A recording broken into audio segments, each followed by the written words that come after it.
En una época de engaño universal, decir la verdad es un acto revolucionario, y tomar la información fuera de contexto para ponerla en contexto es fundamental. Por mucho tiempo nos han dicho que de política no se habla en la mesa, que la política es solo para los mafiosos y los buscadores de rentas. Por otro lado nos dicen que nos involucremos y que no seamos indiferentes. Mientras tanto, la información nos bombardea, y aunque no tengamos que saber de todo, nos afecta el no estar enterados de las decisiones que otros toman en nuestro nombre y que afectan nuestra vida. Bienvenido a Fuera de Contexto, el espacio para cuestionar, analizar y formar tu propio criterio. Bienvenidos a Fuera de Contexto. Para mí, José Fernando Oriano, es un gusto poder estar en este podcast una vez más traído por República. Hoy, para empezar con una serie de episodios traídos a ustedes con razón del bicentenario de la independencia de Guatemala. Hace 200 años, el 21 de septiembre de 1821, el 15 de septiembre de 1821, se realizaba la firma del Acta de Independencia de Guatemala. Y pues bueno, vale la pena ver en retrospectiva, analizar para atrás y qué es lo que sucedía en el momento. Esta serie de episodios vamos a terminarla con una entrevista a algunos historiadores, pero antes de hablar de la historia de Guatemala, creo que vale la pena hablar acerca de las ideas políticas predominantes en el momento que lograron la independencia. Y pues bueno, qué mejor que hoy me acompaña Will Ogilvy para hablar acerca del tema. Él es internacionalista y profesor de la Universidad Francisco Marroquín. Will, bienvenido a Fuera de Contexto. Muchísimas gracias, José. Un placer estar aquí contigo. Will, pues como comentaba, al final de cuentas, las independencias y los momentos históricos que, valga la redundancia, marcan la historia y dejan una huella, tienden a estar influenciados necesariamente por ideas. Tienden a estar influenciados por pues, ciertos cambios en el pensamiento del momento y pues, en personas que logran llevar esas ideas a la práctica. Y en esa línea, pues valdría la pena que empezáramos hablando un poco de qué está pasando en el pensamiento político en Europa, particularmente porque al final la independencia de los países latinoamericanos fueron independencias promovidas por los propios europeos que, y en el caso de Guatemala, pues no eran peninsulares, sino eran pues, peninsulares que habían venido a América y que ya no se sentían identificados o relacionados o tenían algunas objeciones a la forma en la cual se llevaban las cosas en España. Pero yéndonos un poco más atrás, viéndolo desde con vista de halcón, ¿qué es lo que está pasando en el mundo? Pues bueno, podemos retrotraernos muchísimo más atrás de ese 15 de septiembre de 1821 a finales de 1700 y qué ideas políticas predominaban en el momento. Bueno, creo que quizá hay voy a empezar con una anécdota que a mí me parece bastante divertida. Es un poco apócrifa y algunos discuten hasta qué punto es cierto. Pero muchos culpan a Rousseau como el gran culpable o el gran ideólogo, podríamos decir, de la Revolución Francesa. Y creo que en la conversación de hoy, por lo menos en la primera parte, es inevitable que hablemos de la Revolución Francesa, porque es que jamás hubo, decía Tocqueville, ¿no?, nada más adecuado que la historia de la Revolución Francesa, decía, para reconducir a filósofos y a los hombres de Estado a la modestia. Y es que jamás hubo acontecimiento más grande, traído de más lejos y mejor preparado y menos previsto. Es como estas cosas que nos pasan, ¿no? Ahora estamos con el tema de Afganistán, siempre queda ahí como una nueva crisis, todo el mundo tiene que opinar rápidamente sobre la crisis. Y la Revolución Francesa fue realmente un shock. De hecho, cuando uno habla de revolución, creo que la imagen de la Revolución Francesa es la primera que nos viene a la cabeza a todos, sobre todo además porque para la historia de las independencias no se puede entender tampoco separado después, sin la Revolución Francesa, porque tampoco se puede entender sin la figura de Napoleón. Y hay una anécdota muy curiosa que, al parecer, cuando Napoleón estaba visitando al señor Girardin, ¿no?, en Suiza, y ya van a ver un poco los restos de la tumba de Rousseau, y a Rousseau se la culpa, como te estaba diciendo, no mucho por las ideas suyas que propiciaron, según dicen, la Revolución Francesa, porque Robespierre y muchas personas que tuvieron cargos muy importantes durante la Revolución, pues eran muy creyentes en Rousseau. Ahora, como siempre pasa con los intelectuales y los políticos, hasta qué punto entendieron bien las ideas de Rousseau es quizá un debate para otro día. Pero lo curioso de la anécdota esta es que cuando estaban viendo los restos de Rousseau, que ya se habían movido, por cierto, pero estaban allí, Napoleón, reflexionando sobre la tumba de Rousseau, miró, ¿no?, y le dijo al señor Girardin, que también había sufrido la persecución de la Revolución, ¿no?, de todos los terrores, le dijo: no sé hasta qué punto habría sido mejor para la paz de Francia que este hombre, ¿no? Que Rousseau nunca hubiera nacido. Como diciendo, si no fuera por Rousseau no habría sucedido, ¿no? Por las ideas que este hombre puso en marcha. Y el señor Girardin le mira así a Napoleón y le dice, bueno, señor Napoleón, no sé hasta qué punto tiene usted el derecho de quejarse de la Revolución Francesa, porque evidentemente sin la Revolución Francesa pues no habría existido Napoleón, ¿no? Y entonces Napoleón le mira así de vuelta y le dice, bueno, quizás entonces habría sido mejor para la paz de Francia y del mundo que ni este hombre ni yo hubiéramos nacido.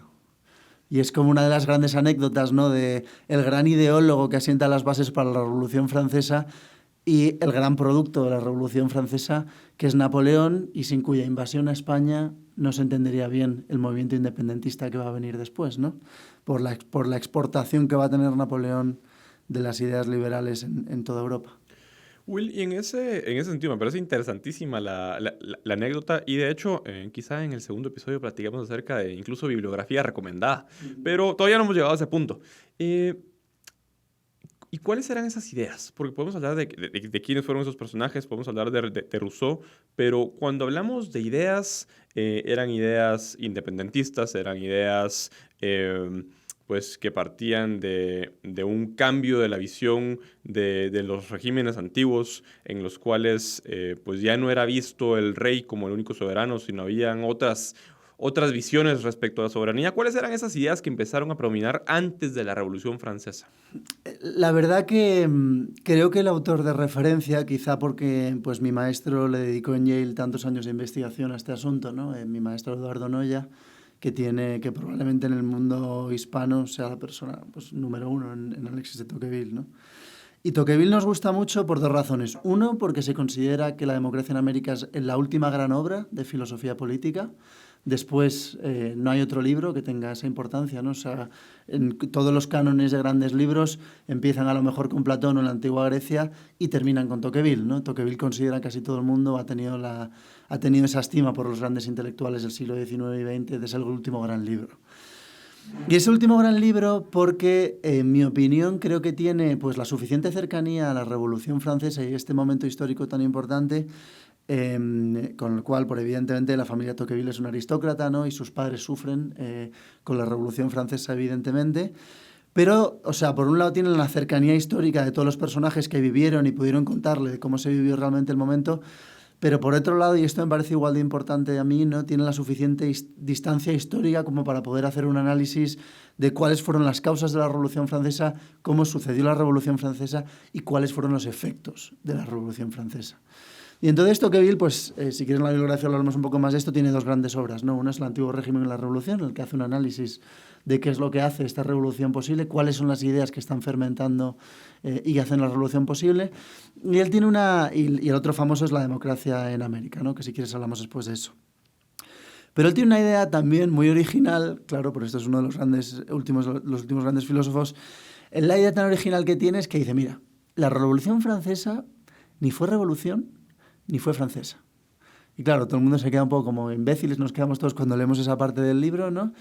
Y él lo que está intentando decir con eso es, por un lado, decir, mira, la revolución, como bien has dicho tú, y tú vas muy en esa línea de lo que está diciendo Tocqueville, José, claro, por un lado, para Tocqueville él tiene una idea de cambio social, de que los cambios suceden primero en el mundo de las ideas y luego eso se traduce a las condiciones materiales, es decir, exactamente lo contrario a Marx y la teoría más materialista de la historia. Para Tocqueville, entonces, la revolución no es una revolución en sí, porque la auténtica revolución es intelectual y es previa, es la que están, pues es Descartes, es todos los grandes astros de la Ilustración, y sobre todo, y sin ir más lejos, es la idea de la igualdad. Es la idea de que los estamentos no tienen sentido, de que todos somos iguales ante los ojos de Dios y que poco a poco, por eso dice que la revolución no fue la Revolución Francesa, sino que es previa, es una revolución intelectual previa a la Revolución Francesa, y entonces la Revolución Francesa no va a ser más que, podríamos decir, la conclusión política de ese cambio en las ideas de la gente. Para Tocqueville, la sociedad funciona y avanza así. Primero hay cambios en ideas, en opinión pública, y tarde o temprano eso se va a ver traducido a cambios políticos. Muy de lo contrario a lo que pensaba Marx, ¿no?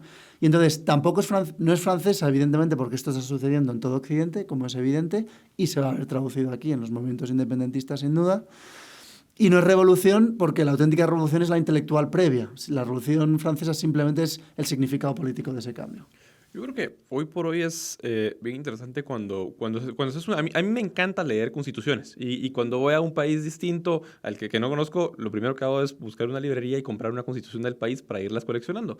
Y justamente cuando ves la constitución de Guatemala, ves la constitución bueno, la constitución de El Salvador, por lo menos la de momento, y las lees, justamente encontrás ciertos dejos todavía de ideas.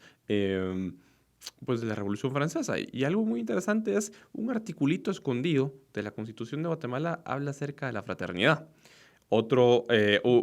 Y de hecho, en el diario de sesiones de la Constitución de Guatemala, justamente dos de los constituyentes hablaban acerca de cómo en el preámbulo de la Constitución de Guatemala debían quedar los tres principios de la Revolución Francesa, por lo menos los más sonados: la libertad, la fraternidad y la igualdad.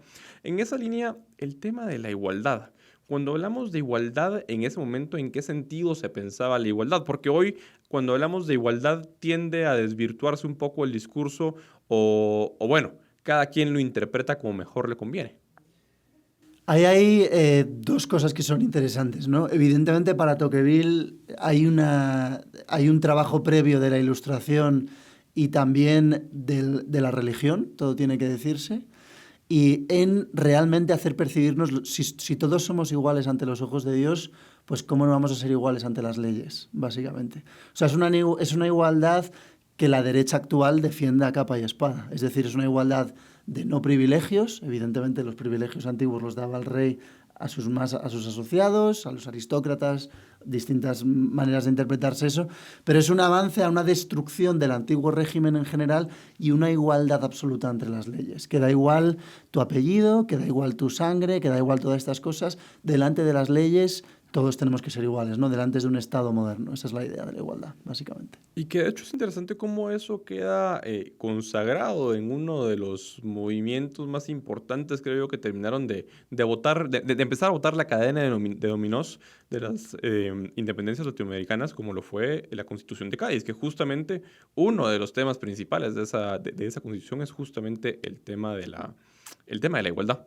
Pero, Will, tenemos que irnos a un corte. Y pues regresarnos a ver la semana entrante, en el episodio de la semana entrante, para continuar con esta conversación. Fantástico, gracias. Nos vemos la próxima semana en el mismo lugar.